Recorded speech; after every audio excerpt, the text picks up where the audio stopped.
pengamat politik dari Citra Institute, Yusuf Farhan. Mas Yusuf, semakin menguat nampaknya sinyalemen bahwa Partai Demokrat akan bergabung dengan Koalisi Indonesia Maju. Bagaimana Anda melihat hal ini, Mas Yusuf? Ya, saya kira sinyal dukungan itu kan sudah diperlihatkan ya waktu pertemuan Pepabri kemarin kan, minggu kemarin kan, yang di situ hadir juga tokoh-tokoh militer, diantaranya Pak Wiranto, kemudian Pak Agung Gumelar, dan di situ kan tampak akrab sekali ya. Bahkan bisa kita baca memang tidak ada hambatan psikologis antara tokoh-tokoh militer tersebut, terutama Pak SBY dengan Pak Prabowo. Dan saya kira Demokrat kan memang sudah pernah punya pengalaman berkoalisi dengan Pak Prabowo atau Gerindra di pemilu sebelumnya. Sehingga saya kira kalaupun Demokrat nanti mengumumkan secara resmi dukungannya kepada Pak Prabowo, ya saya kira itu pilihan yang rasional pasca keluarnya Demokrat dari koalisi perubahan, karena Mas AHY tidak jadi diambil sebagai cawapres oleh Pak Anies Baswedan. Nah, saya kira dengan masuknya Demokrat ya tentu akan menambah kekuatan di poros koalisinya Pak Prabowo. Kalau kita hitung partai-partai yang bergabung di sana yang memiliki kursi kan ya diantaranya Gerindra, kemudian Golkar, kemudian PAN dan Demokrat. Kalau kita total kursinya kan sekitar 261 ya. Hampir separuh menguasai kursi parlemen, sekalipun memang dalam arena pertarungan Pilpres, koalisi yang gemuk ini tidak serta-merta menjamin kemenangan. Tetapi paling tidak dengan bergabungnya Demokrat, ini akan menjadi tambahan energi yang luar biasa. Apalagi ada statement Pak SBY siap turun gunung kan untuk memperjuangkan Pak Prabowo. Nah, kalau dibanding dengan poros-poros yang lainnya, saya kira dari sisi kekuatan politik Pak Prabowo jauh lebih besar, jauh lebih kuat. Meskipun sekali lagi koalisi yang gemuk ini tidak serta-merta menjamin kemenangan. Tapi di atas kertas memang hari ini Pak Prabowo lebih powerful ya kekuatan politiknya. Apalagi kalau kita gabung lagi dengan dukungan parpol-parpol seperti non-parlemen ya, yang tidak memiliki kursi seperti Gelora, kemudian Partai Prima, kemudian PBB, dan mungkin PSI sedang mempertimbangkan untuk memberikan dukungannya juga kepada Pak Prabowo. Saya kira sebagai pengantar itu, Mas. Apa yang bisa ditawarkan oleh Partai Demokrat kepada Pak Prabowo atau Koalisi Indonesia Maju sebetulnya? Ya, Demokrat saya kira kan sudah pernah punya pengalaman ya mengelola pemerintahan selama 10 tahun di bawah Pak SBY ya. Tentu Demokrat akan bekerja bagaimana menjadi bagian dari pemenang, sekalipun dalam konteks formula capres-cawapres, Demokrat kan tidak lagi mematok harga mati untuk mengusung Mas AHY sebagai calon wakil presiden. Nah, saya kira kekuatan Demokrat juga tidak bisa kita anggap remeh, karena bagaimanapun Demokrat kan pernah punya pengalaman sebagai pemenang pemilu 2009.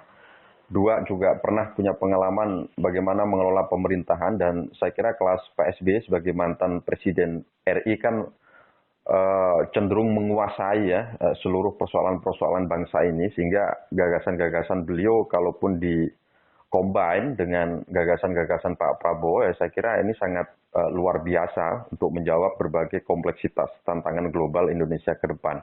Jadi sekali lagi di atas kertas memang Pak Prabowo hari ini jauh lebih signifikan dukungannya dibanding dengan poros-poros koalisi yang lain, meskipun di poros belah, porosnya Pak Anies dan PKB bersama PKS ini sudah resmi memiliki capres dan cawapres.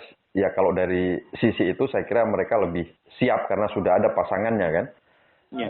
Sementara di PDIP juga saya kira sama, meskipun PDIP sudah memenuhi presidensial threshold, tapi hari ini kan cawapresnya belum juga ditetapkan, dan saya kira poros PDIP hari ini meskipun hanya P3 yang bergabung yang memiliki kursi, saya kira mereka juga cukup percaya diri untuk memenangkan pertarungan Pilpres. Jadi memang sangat dinamis sekali peta politik ke depan, tapi paling tidak memang poros koalisi sudah terkunci di 3 poros utama dengan berlabuhnya atau bergabungnya Demokrat ke porosnya Pak Prabowo, dan sangat sulit lahir poros keempat karena partai-partai yang punya kursi kan sudah habis distribusi dukungannya kan. Dan pagi ini kami juga bersama dengan Kepala Badan Komunikasi Strategis Partai Demokrat, ada Pak Herzaki Mahendra Putra. Halo Pak Herzaki, selamat pagi.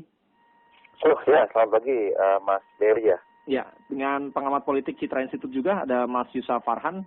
Kita bergabung di pagi hari ini. Pak Irzaki. Mas Farhan, ya. Oke. Selamat pagi, Pak Irzaki. Terdengar jelas?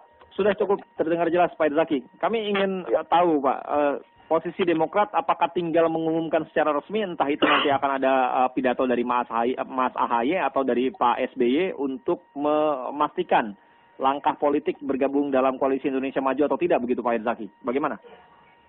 Ya, begini. Jadi dalam pertemuan kemarin, ya, pertemuan sore di Hambalang, ini kan Pak SBY selaku Ketua Majelis Tinggi kami, serta dengan Ketua Umum Mas AHY, dan didampingi para anggota MTP, serta kami para petinggi Partai Demokrat melakukan pertemuan gitu, dengan Pak Prabowo di kediaman di Hambalang. Ini melanjutkan pertemuan sebelumnya. Jadi sehari sebelumnya Pak Prabowo itu sudah lebih dahulu mendatangi dan bersilaturahmi dengan Pak SBY dan juga Mas AHY di hari Sabtu. Nah, kemarin ini Mas AHY sudah menyampaikan, Ketua Umum kami, hasil keputusan MTP yang menyatakan Partai Demokrat mendukung Pak Prabowo sebagai calon presiden pada Pilpres 2024. Dan pada kesempatan itu Mas AHY juga menyampaikan, menitipkan agenda perubahan dan perbaikan yang diusung Partai Demokrat. Yang sudah baik kita lanjutkan, yang belum baik kita perbaiki. Nah, nanti untuk secara resminya itu akan disampaikan langsung oleh Mas AHY kepada publik di acara Rapimnas tanggal 21 September ini. Gitu. Hari Kamis berarti ya? Ya, hari Kamis ini nanti akan disampaikan langsung oleh Mas AHY secara detail seperti apa, termasuk mungkin masalah pertimbangannya. Gitu. Pertemuan kemarin apakah sudah membahas juga posisi yang mungkin ditawarkan kepada Partai Demokrat nanti ketika misalnya Pak Prabowo menang gitu misalnya, Pak? Ini kan silaturahmi ya. Lebih banyak silaturahmi kemarin, ini kan lebih kepada menyampaikan keputusan. Mas Yusuf bisa ditanggapi dulu tadi, statement yang disampaikan oleh Pak Irzaki. Ya, kedatangan Demokrat ke Hambalang kemarin ya, saya kira seperti yang disampaikan Pak Irzaki tadi ya, menyampaikan keputusan Majelis Tinggi dan itu direspon dengan sangat baik, bukan hanya oleh Pak Prabowo dan Gerindra, tetapi oleh partai-partai politik yang bergabung dalam poros koalisinya Pak Prabowo. Bahkan kan di situ hadir juga ya, seperti Pak Wiranto dan Pak Agung Gumelar yang memang sempat menyedot perhatian publik ya. Ada apa gerangan? Nah, saya kira kan memang sinyal-sinyal ini sudah ditunjukkan beberapa waktu lalu, bukan hanya Pak Wiranto dan Pak Agung Gumelar, tapi juga Pak Hendro Priyono kan sempat hadir juga di acara deklarasi dukungan warga NTT kepada Pak Prabowo kan. Jadi saya kira kalau bicara tokoh-tokoh militer hari ini ya ada semangat yang sama di antara alumni-alumni Korps, bagaimana mereka membangun spirit dalam rangka menjaga persatuan dari proses pemilu yang akan dijalani ini, sehingga ini yang saya kira akan menjadi spirit khusus bagi Pak Prabowo untuk bertarung di arena Pilpres, karena bagaimanapun kan mereka punya kesamaan cara pandang ya, punya kesamaan sikap untuk tetap mengedepankan persatuan supaya bangsa ini tidak pecah ke depan. Nah, saya kira sinyal dukungan Demokrat ke Pak Prabowo, saya kira dengan pertemuan di Hambalang kemarin sudah sangat clear sekali, sudah sangat jelas, meskipun belum disampaikan secara langsung oleh Ketua Umum Demokrat, tapi beberapa partai politik seperti PAN, Golkar, bahkan Gerindra sendiri kan sudah menyampaikannya ke masyarakat, ke publik, sehingga ini akan menambah performa kekuatan di poros koalisinya Pak Prabowo. Sekalipun sekali lagi, koalisi yang gemuk ini tidak serta-merta menjamin kemenangan, karena apa yang terjadi di 2014 meskipun hampir sama kan, sekitar 51,9% dukungan waktu itu ke Pak Prabowo, tetapi kan pemenangnya Pak Jokowi.